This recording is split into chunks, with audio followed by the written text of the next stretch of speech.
स्वागत है आपका आपके अपने YouTube channel the queen of science में। आज की इस वीडियो में हम लोग एक नया चैप्टर स्टार्ट करने जा रहे हैं क्लास 10th की मैथमेटिक्स का। चैप्टर का नाम है क्वाड्रेटिक इक्वेशन। तो ये क्वाड्रेटिक इक्वेशन, क्वाड्रेटिक वर्ड आपने सुना हुआ है पहले से। जब हमने क्लास 9th में फिर क्लास 10th में पॉलिनॉमियल चैप्टर पढ़ा तो पॉलिनॉमियल्स की categories I, linear polynomial, quadratic polynomial, cubic polynomial, by quadratic polynomial. तो वहाँ पे क्वाड्रेटिक पॉलिनॉमियल आया, ठीक है। और यहाँ पे क्वाड्रेटिक इक्वेशन है। तो क्वाड्रेटिक पॉलिनॉमियल और क्वाड्रेटिक इक्वेशन में फ़र्क सिर्फ इतना होता है कि यहाँ पे वो जो क्वाड्रेटिक फंक्शन होता है, एल्जेब्रिक क्वाड्रेटिक फंक्शन जो होता है, वो चीज़ इक्वल रहेगा जीरो के, मतलब वहाँ पे इक्वल का साइन भी आपको देखने को मिलेगा। तो इस अकॉर्डिंग वो आपका बन जाता है क्वाड्रेटिक इक्वेशन। तो क्वाड्रेटिक इक्वेशन होने के लिए जो दो मोस्ट नेसेसरी चीज़ें हैं वो क्या हैं?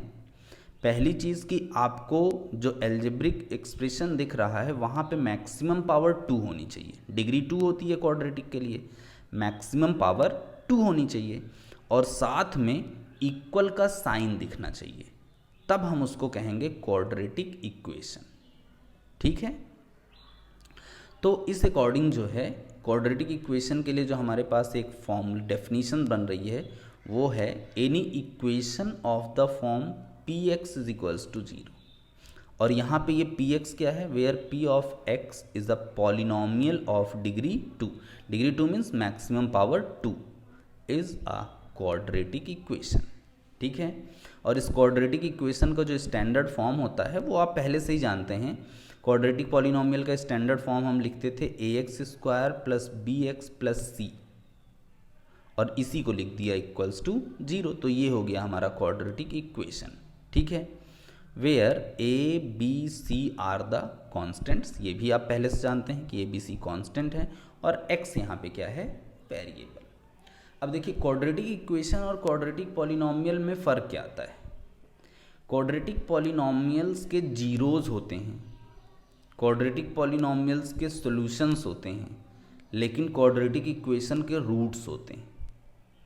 जैसे वहाँ पे हम लोग अल्फ़ा और बीटा को उसके जीरोज़ या सॉल्यूशंस कहते थे, रूट्स नहीं कह सकते, लेकिन रूट्स कहना एक इम्प्रॉपर चीज़ हो जाएगी। कहने को लोग कहते हैं लेकिन वो एक इम्प्रॉपर हो जाता है, ठीक है। तो मेन जो रूट्स की बात होती है वो आती है क्वाड्रेटिक इक्वेशन में, ठीक है। जब हम किसी क्वाड्रेटिक इक्वेशन को सॉल्व करते हैं, जैसे ये क्वाड्रेटिक इक्वेशन है, इसकी डिग्री कितनी है? 2। तो जब हम इसको सॉल्व करते हैं तो सॉल्व करने पे x की हमें 2 वैल्यूज़ मिलती हैं। कितनी? 2 वैल्यूज़। आपको याद होगा कि जब हम पॉलिनॉमियल्स में क्वाड्रेटिक पॉलिनॉमियल को फैक्टराइजेशन के थ्रू सॉल्व करते थे तो सॉल्व करने के लिए पहले हम उसको इक्वल्स टू 0 लेते थे, तभी सॉल्व होता था। इक्वल्स टू बिना 0 लिए सॉल्व नहीं होता था। तो इक्वल्स टू 0 लेने का मतलब हमने उस पॉलिनॉमियल को कन्वर्ट कर दिया किसमें? क्वाड्रेटिक इक्वेशन में, ठीक है। अब क्वेश्चन ये उठता है कि जब हम लोग वहाँ पे ये काम ऑलरेडी कर चुके हैं तो फिर हम इसे दोबारा क्यों कर रहे हैं? तो उसका सेंस मैं आपको ये बता दूं कि ये जो क्वाड्रेटिक इक्वेशन है, ये क्वाड्रेटिक इक्वेशन हमें एक डीप डिस्कशन देता है हमारी डेली लाइफ से रिलेटेड। जैसे आप जिस हॉल में बैठे हैं, जिस कमरे में बैठे हैं, जिस चेयर पे बैठे हैं, जिस टेबल पे बैठे हैं, इन सब में क्वाड्रेटिक इक्वेशंस अप्लाइड है। जैसे मान लीजिए आप किसी टेबल पे बैठे हैं तो टेबल की कुछ लेंथ होगी, कुछ ब्रेथ होगी, और हमने क्या कह दिया? हमने कह दिया कि breath of the table is 1 more than twice the length, ठीक है। And area of the table is equals to 90 square metre. तो यहाँ पे जब आप इस चीज़ को फॉर्मुलेट करेंगे तो क्वाड्रेटिक इक्वेशन बनेगा, और क्वाड्रेटिक इक्वेशन के थ्रू आपको समझ में आएगा कि क्या लेंथ हो सकती है और क्या ब्रेथ हो सकती है। तो बहुत सारे अलग अलग वेराइटीज़ हैं, बहुत सारे इसके लाइफ में एप्लीकेशंस हैं क्वाड्रेटिक इक्वेशन के। एंड यहाँ पे क्वाड्रेटिक इक्वेशन को पढ़ने का एक और सेंस ये है कि पॉलिनोमियल्स में हम इस बात को ध्यान रख के क्वाड्रेटिक इक्वेशंस यूज करते हैं, लेते हैं कि जिनका फैक्टराइजेशन हो जाए, जिनको बहुत ईजिली सॉल्व किया जा सके। लेकिन दुनिया में ऐसे भी क्वाड्रेटिक इक्वेशंस मौजूद हैं जिनको कि फैक्टराइजेशन से सॉल्व ही नहीं किया जा सकता।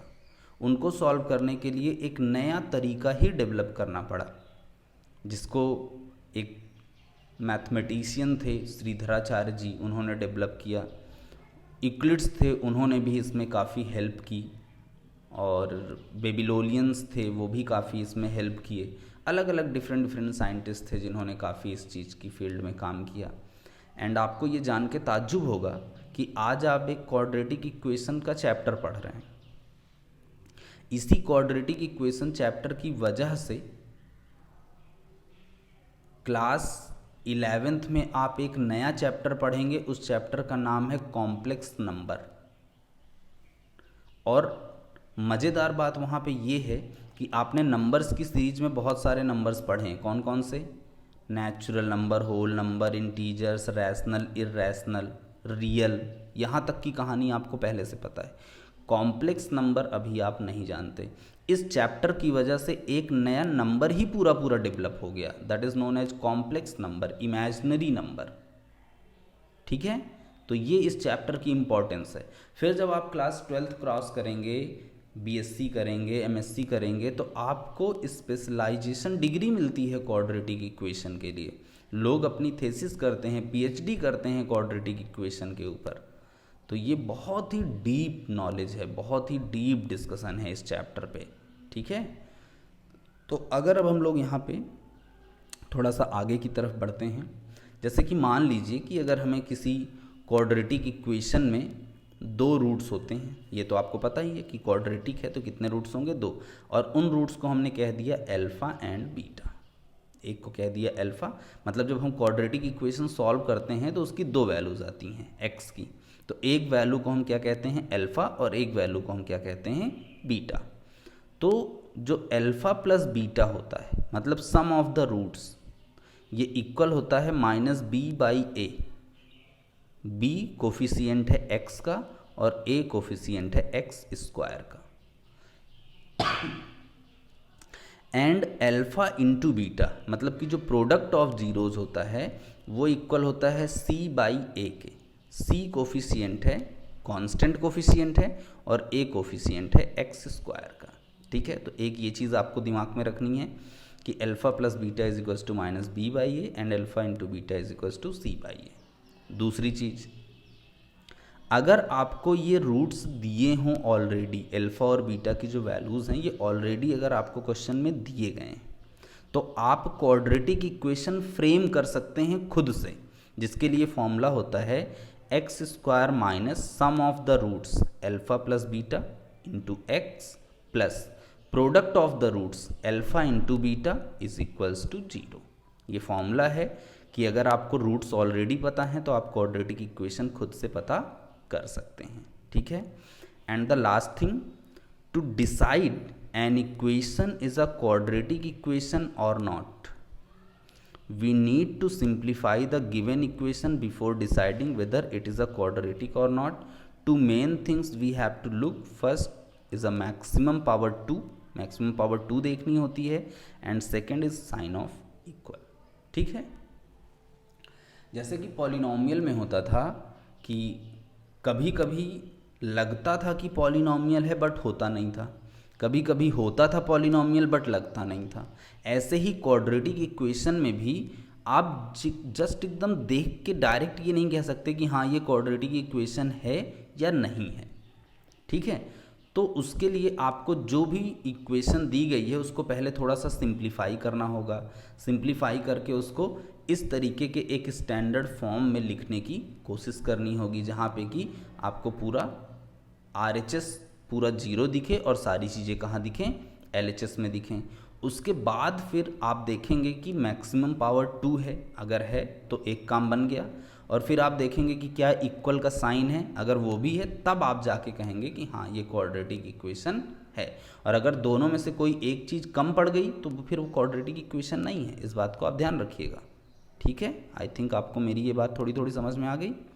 तो ये आपके चैप्टर को स्टार्ट करने का थोड़ा बहुत इंट्रोडक्शन है जो कि मैं आपको इस वीडियो में दे रहा हूँ। अब हम लोग एनसीईआरटी की फर्स्ट एक्सरसाइज करेंगे जहाँ पे कि हम लोग ये सीखेंगे कि कैसे हम पहचाने कि गिवन इक्वेशन क्वाड्रेटिक ही है या नहीं, और दूसरा कुछ वर्ड प्रॉब्लम्स भी हम लोग करेंगे जिसमें कि हम क्वाड्रेटिक इक्वेशंस फ्रेम करेंगे। ठीक है, so wait and watch for the next video.